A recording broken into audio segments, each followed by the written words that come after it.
Hi everyone, welcome back to the AbroadCast.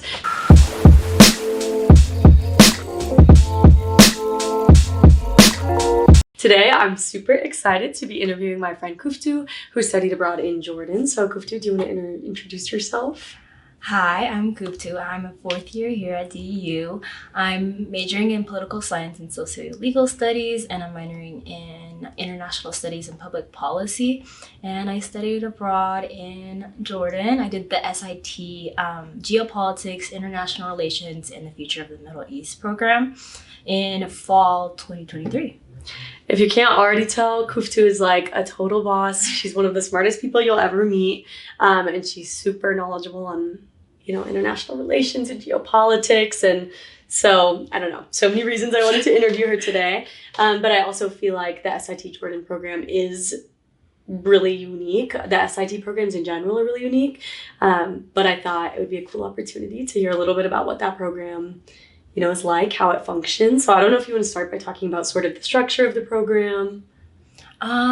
SIT is structured in a very experiential learning experience. Their motto is not your ordinary study abroad. So it's very experiential. So it would be very rigorous, week or two of classes, from 9 to 5, that kind of structure. But then we would go on trips and actually explore the geopolitical spaces. We went to the West Bank, the Dead Sea, the Red Sea. We took an excursion to Turkey to study the concepts of international relations in that country, in that aspect. And it was very eye-opening, and we got to physically kind of see what we were talking about in theory.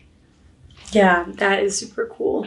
This program is also pretty academically rigorous as well, and there is a research component. I don't know if you want to talk about kind of what you did for your research, or what maybe your academic days were, sort of how they were structured. So after the traditional 10 to 12 weeks of classes that you take with SIT, which are pretty limited, so everybody is kind of in the same cohort of classes, there was a month of internship or research experience, and I did choose to do the internship aspect of the program. I studied abroad at a Jordanian law firm in Amman, Jordan, called the Trans-Orient Law Firm, and during that internship, it was very experiential as well. I went to the Royal Municipal Palace, Palace of Justice, the West Palace of Justice, a lot of palaces, but I definitely got to see how that worked, and I wrote a paper on the socio-legal dynamics of the Jordanian legal system, and that was really interesting. There's always aspects people want to research, so we had people in my program do research projects on food, women, the role of women in Jordanian society, water scarcity and resources within the region, as well as just economic factors, but very interesting aspects. The opportunities are really endless on what you can research or who you can do internships with, like refugees and other things like that. Yeah, I think that is one thing I like about a lot of our partner programs is there are internship opportunities. I think a lot of people when it comes to study abroad, we tend to think of, sort of that cultural interpersonal piece of it, living in another country, and then we think of the academic side of it. But there are so many programs that offer these really cool professional opportunities. I did an internship in a research paper too. And that's so cool. And sometimes even, it's now I can put on my resume, I did an internship in Spanish, and a research paper in Spanish. It's there's actually so many cool professional opportunities in a lot of our partner programs. So if that is something that you're interested in and you feel like you're down for the challenge of one of those more academically, professionally rigorous programs, definitely come to the Study Abroad office and we can point you to some of them. But I think that that's just such a cool feature of your program and of a lot of our programs. You had mentioned that it's sort of a cohort-based program. Mine was a cohort-based program as well. for those listening, like there's most of our programs, are at universities, but we also have a lot of programs that are at like study centers, and they're more cohort based, where usually like you're with other exchange students.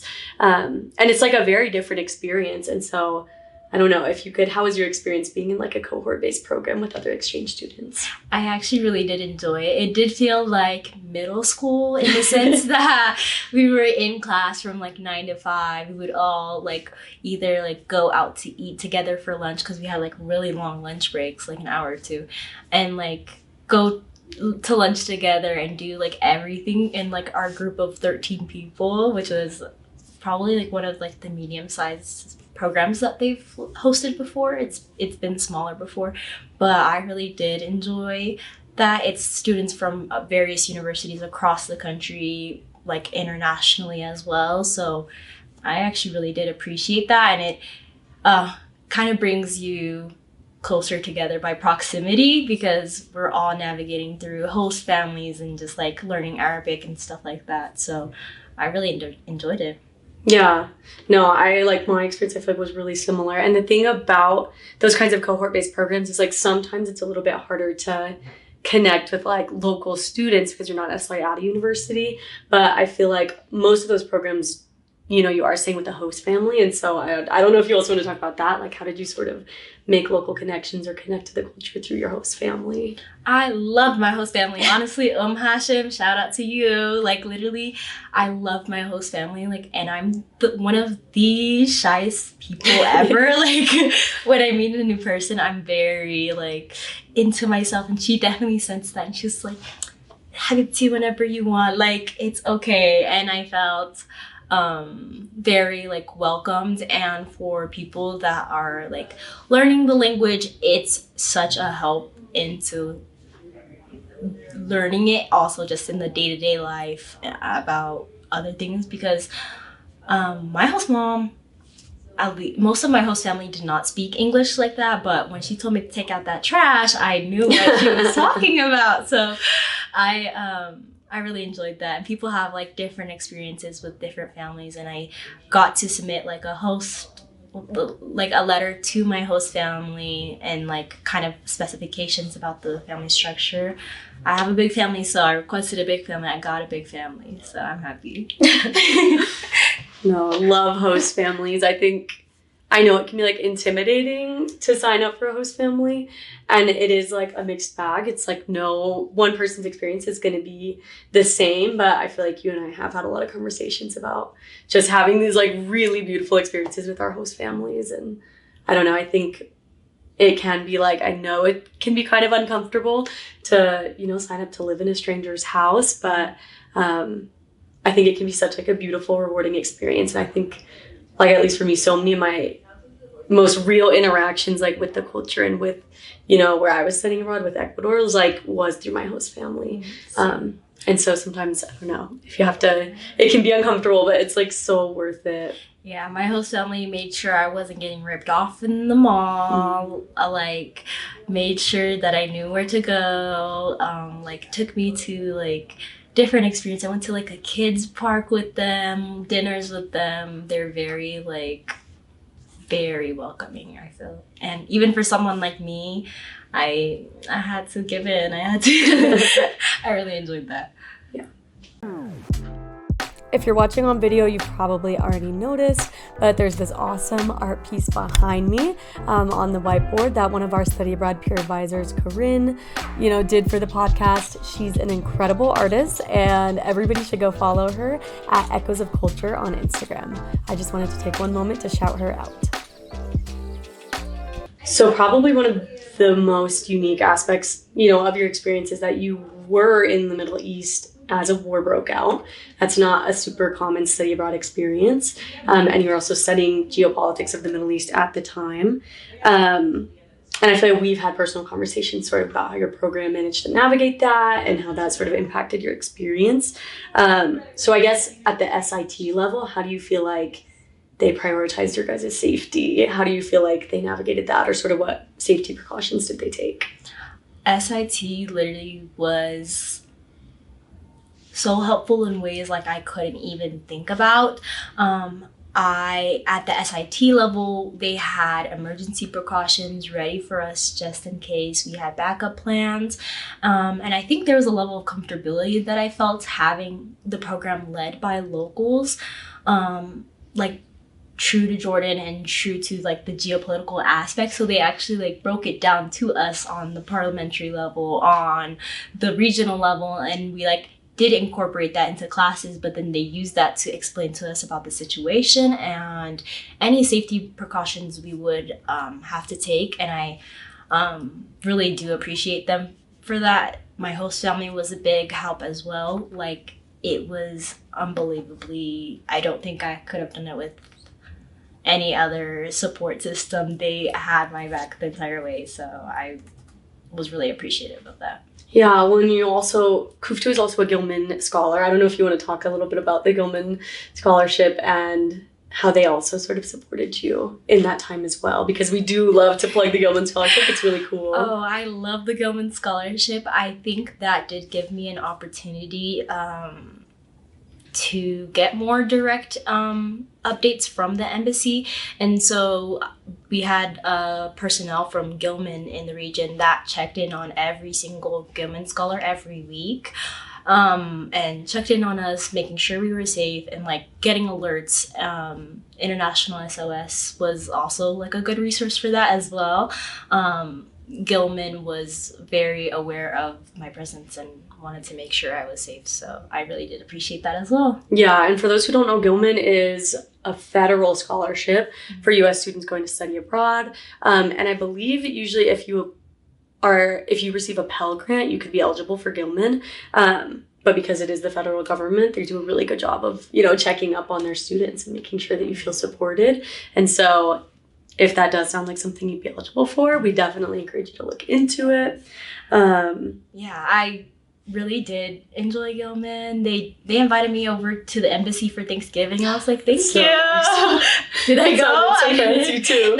Maybe not the embassy, but personnel from the embassy. But I counted as the embassy. I didn't end up going, but I wish I did. Take advantage. No, that is really cool. I guess one last thing is, despite all of the conflict around you in your program, I did kind of find it remarkable that you still managed to travel around so much with SIT, and that they still managed to make it this experiential learning program in the midst of all of that. So I don't know if you wanted to talk about some of the places that you went, and maybe you already mentioned this. I think my instructors did have like a grasp of the situation, so they knew when certain areas were going to be closed and when to schedule these trips. A lot of the trips were expedited, I believe, to the Red Sea, Aqaba, the southern Gulf city of Jordan, which is so beautiful, like what top 10 cities in the world, like that was expedited, but we still got to like experience things like that. We still managed to go to Turkey a little bit earlier, I think, and still explore that, and even navigating the Turkey regional politics at the time as well was the structures still remained in place. So I felt very supported, and the fact that I even got to travel as much as we did to Petra, to Wadi Rum still, like in November and December even, I was really grateful. Yeah. Well, I guess I'll finish with my question I've been asking everyone, which is, if you had a piece of advice for a DU student about to study abroad, what would you give them? I would say, don't be afraid. Don't be afraid if you don't know the language. Don't be afraid if you are a shy person and you're scared to live in someone's random person's house. Don't be scared to go out and try new restaurants, try new foods. Don't be scared of academic pursuits. Whatever your experience is calling you to do, don't let fear dictate that, because I feel like FOMO is the worst thing ever. So true. Oh my gosh. Yeah. Well, thank you, Kuftu, for being on the podcast, and thank you for tuning in to the DU AbroadCast. Thank you for having me.